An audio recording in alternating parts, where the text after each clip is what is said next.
hearing that you and your little friends have been continuously bullying Faye. Leave her alone, okay? Didn't think you could get any lower. Bye! The powers that be take love from others, as it has been taken from me.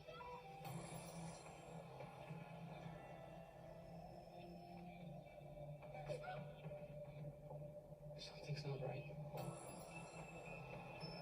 Yes. Cupid.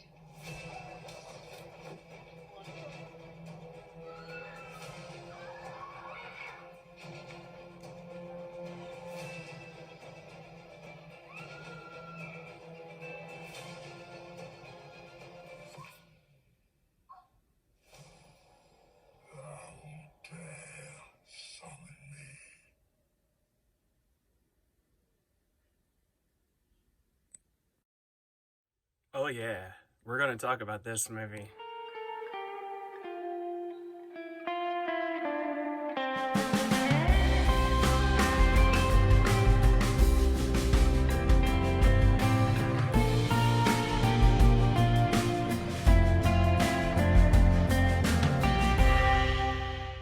Alright, so the basic plot of Cupid is that mythology didn't tell us the truth of what really happened to the god Cupid.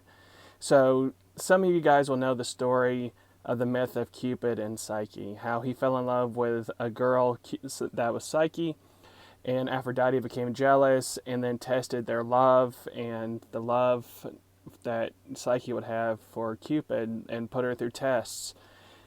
And in this movie, they say that history and mythology told us wrong, that it did not end happily ever after, but Cupid accidentally killed Psyche.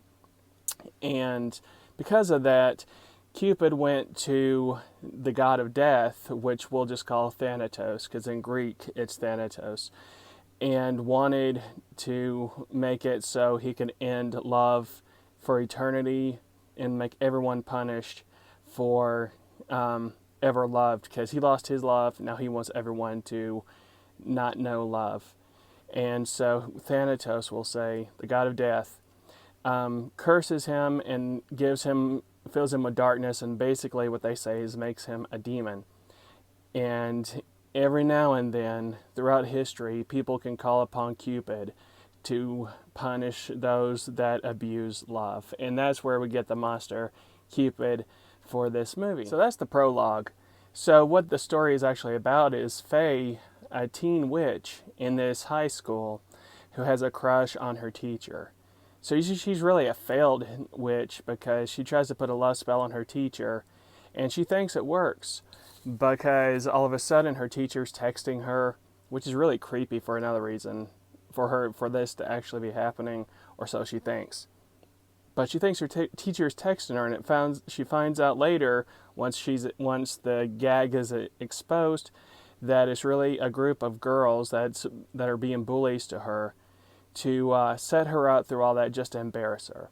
And so, because of the embarrassment, she finds in a spell book that I assume is hers, but when she opens up the spell book that's in her backpack, she acts like she's never seen this spell before.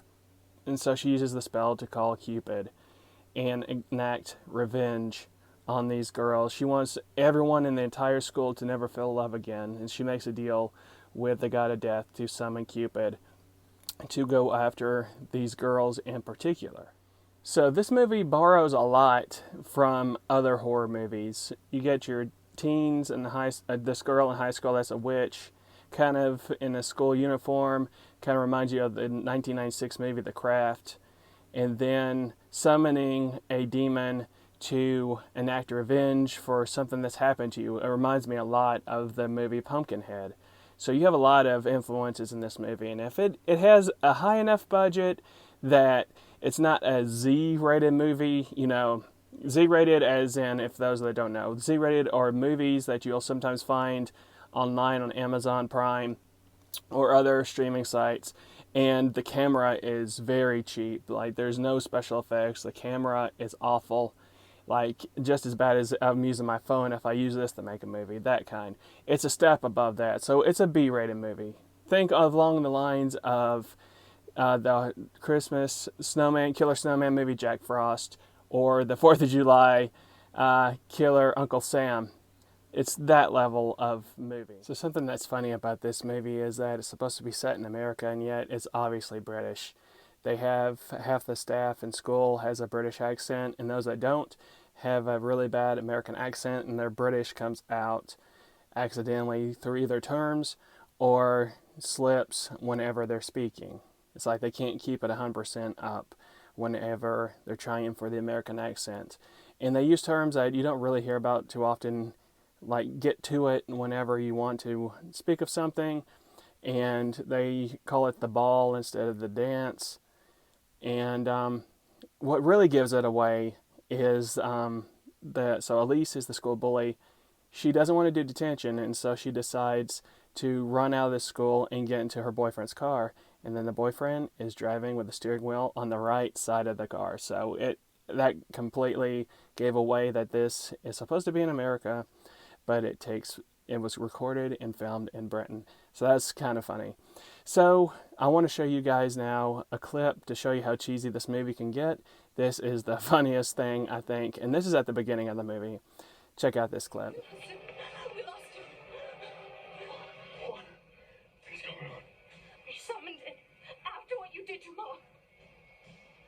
We gotta keep moving. We can't stop. We gotta wait it out. It will be over. Where? We can't stop. We gotta keep moving. We gotta wait it out and it will be over. Where is your mother? So that's a little taste of how this movie is. It's B-movie cheese.